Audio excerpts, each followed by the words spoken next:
Tonight's last 30 minutes will shape tomorrow more than your morning coffee. If you feed your mind headlines and outrage, you wake with tension. If you let it rehearse a small win or a calm scene, you wake with focus and momentum. You probably scroll until your eyes blur. Those endless headlines and comment threads prime the same loops in your head that replay at 2 a.m., and that replay turns into sharper reactions and poorer decisions the next day, snapping at a teammate, missing a smart pivot, or sleeping through a creative idea. You replay the fight again, or the awkward line you wish you hadn't said. Rerunning that scene before sleep cements the hurt.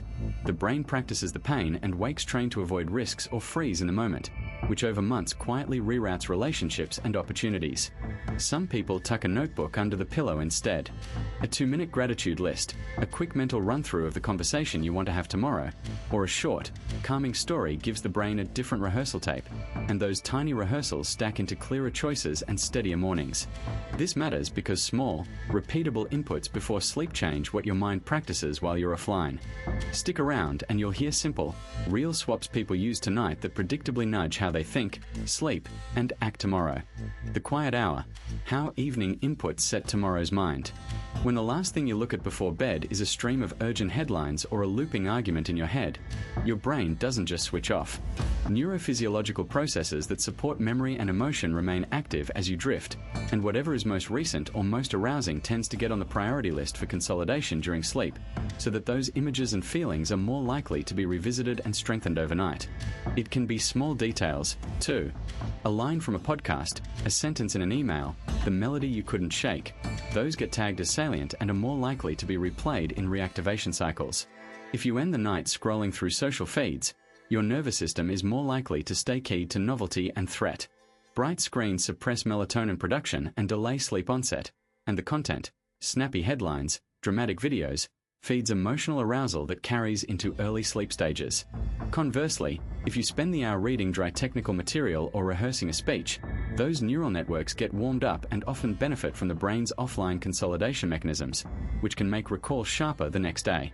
A practical example: people who mentally rehearse a presentation in bed often report smoother delivery, because the rehearsal primes the circuits that sleep will then stabilize. When worries are the last active cognitive pattern, they often become the overnight problem set.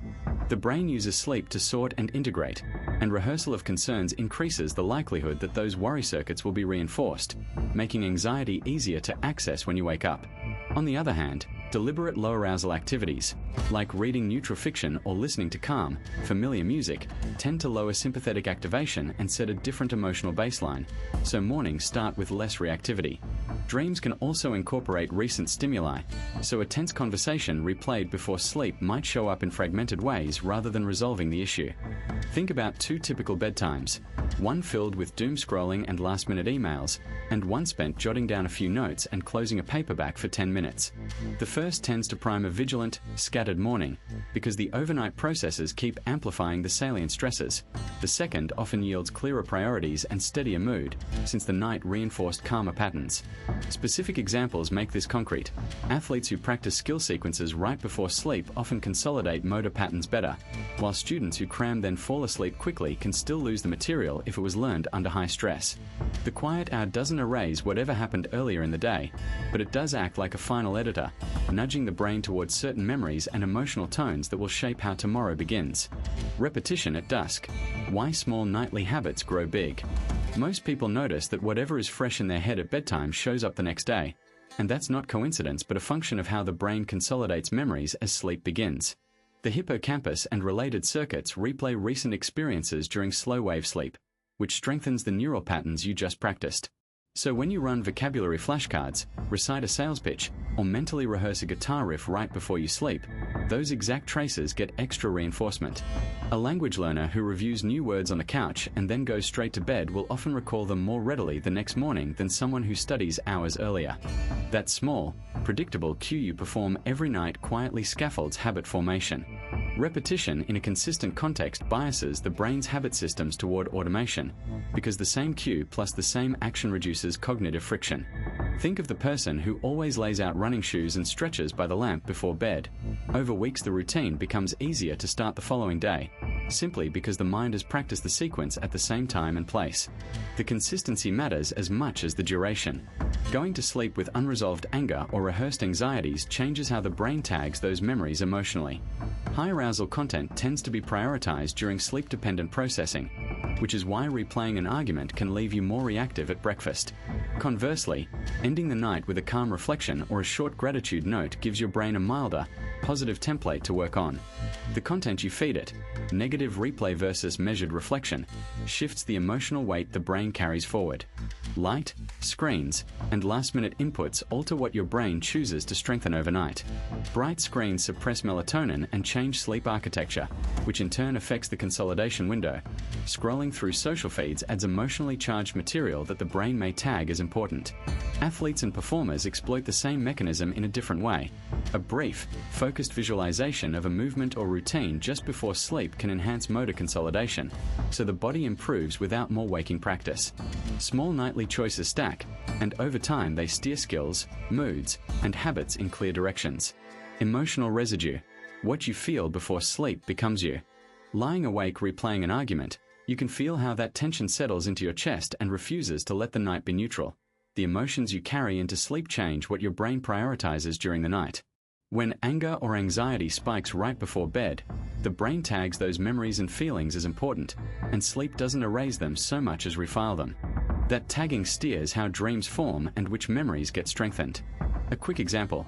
After a heated phone call, many people report fragmented sleep and waking up still irritable, not rested. That tight chest and racing thoughts don't happen in a vacuum. Physical arousal, faster heart rate, shallow breathing, muscles tensed, keeps the nervous system in a vigilant mode and shifts the balance of sleep stages. REM sleep, where emotional memories are processed, becomes more intense or more disrupted depending on that pre-sleep arousal, and the amygdala, the brain's emotional alarm bell, stays more reactive. So watching a distressing news clip or scrolling through a painful message before lights out can leave you with vivid, emotionally charged dreams or even nightmares the same night. When morning comes, the residue shows up in small, concrete ways. You might answer an email more sharply, misread a colleague's neutral message as hostile, or find your focus wandering back to the same worry you replayed last night. Mood-congruent memory makes it easier to recall things that match how you felt before sleep, so one bad night can make negative details loom larger the next day. People who go to bed rehearsing rejection are likelier to interpret ambiguous social cues negatively and then behave more guardedly, which in turn affects relationships and decisions at work. Night after night, the pattern hardens into a bias. Repeatedly consolidating worries before sleep can strengthen neural pathways that favor anxiety, making it easier for similar triggers to set off the same reactions later. In everyday terms, a person who ends many nights ruminating about a boss's comment may become chronically cautious or avoidant in meetings, which can produce the very outcomes they fear and reinforce the cycle. Conversely, a single night of restful, low-arousal sleep following a calm bedtime tends to leave emotional responses more balanced the next day, while persistent nighttime emotional arousal nudges the mind toward a future shaped by those same feelings. The stories you feed. Selecting media, thoughts, and conversations. Many people scroll through social feeds in bed. Blue light from screens suppresses melatonin, and emotionally charged posts can spike arousal. That combination delays sleep onset. It also changes the material your brain is sorting through while it moves into sleep. If the last thing you watch is a heated thread or a fast-paced thriller, those patterns get priority during the brain's early consolidation work. Some snippets stick with you long after the device is off. Emotional content, whether anxiety-inducing news, a tense movie scene, or a triumphant speech, is more likely to be rehearsed in REM and non-REM sleep, which affects how memories and emotional responses are strengthened. A true crime binge before bed can leave you replaying fearful scenarios, while a gentle short story may fade into a softer backdrop. The tone, not just the topic, shapes what the mind keeps running. The conversations you have right before lights out create the narratives your mind rewinds. An unresolved argument tends to be replayed as a loop, heightening stress and biasing attention toward threats the next day. In contrast, talking through a plan, rehearsing a pitch, or revisiting an achievement often nudges the mind toward problem-solving or confidence-building themes. That internal rehearsal changes how you notice opportunities and threats when you wake. The practical result is simple. What you let in before sleep changes what your brain rehearses overnight and how you wake up. Swapping a doom-laden news feed for a skill-focused podcast will likely shift your overnight processing toward learning instead of worry. Ending late-night conversations with clear closure or a calm recap reduces the chance of ruminative loops. These are everyday cause and effect patterns that shape mood, attention, and decisions in the hours and days that follow. Practical experiments. Simple nightly rituals that change outcomes. Most nights end with a phone in hand, and that habit matters because bright screens suppress melatonin and keep the brain in a daytime mode. The experiment some people run is simple. Replace the last stretch of screen time with a low-light activity, like a printed book or a quiet sketch, and watch how the sleep onset shifts. Over several nights, the effect becomes clear to the sleeper, falling asleep faster, fewer wake-ups, because the brain isn't fighting a signal that says stay alert. Try swapping just one common trigger and the cause and effect shows up in energy and focus the next day. It's common to lie awake replaying conversations, and that replay turns small worries into bigger ones by keeping the mind active.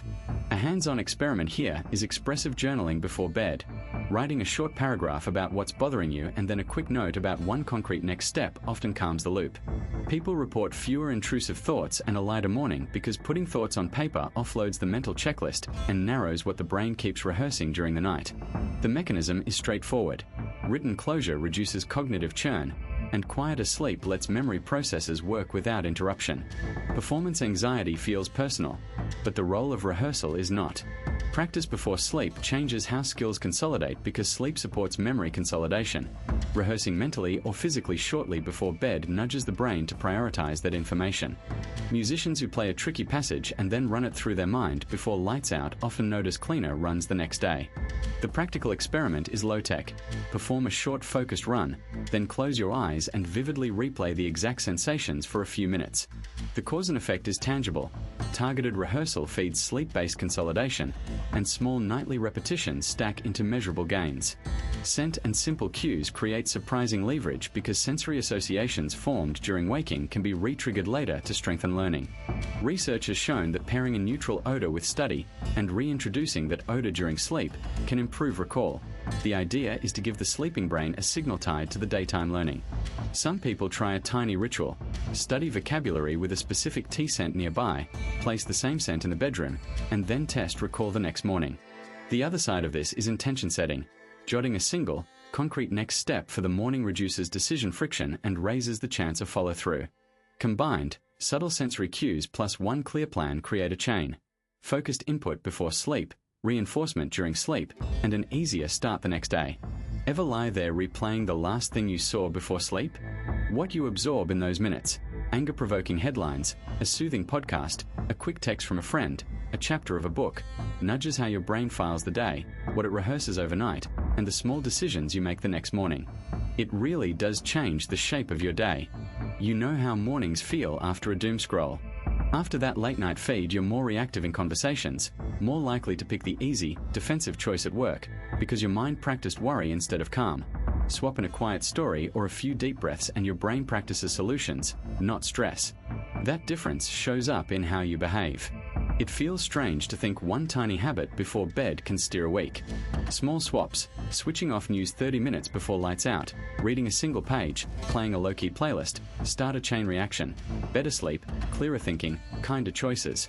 In coming videos, first we'll share concrete evening routines, short audio pics, and 2-minute practices you can test to see the shift for yourself. If this landed with you, you might leave a quick note about what you'll try tonight. First read those and they help shape what comes next. Sleep well.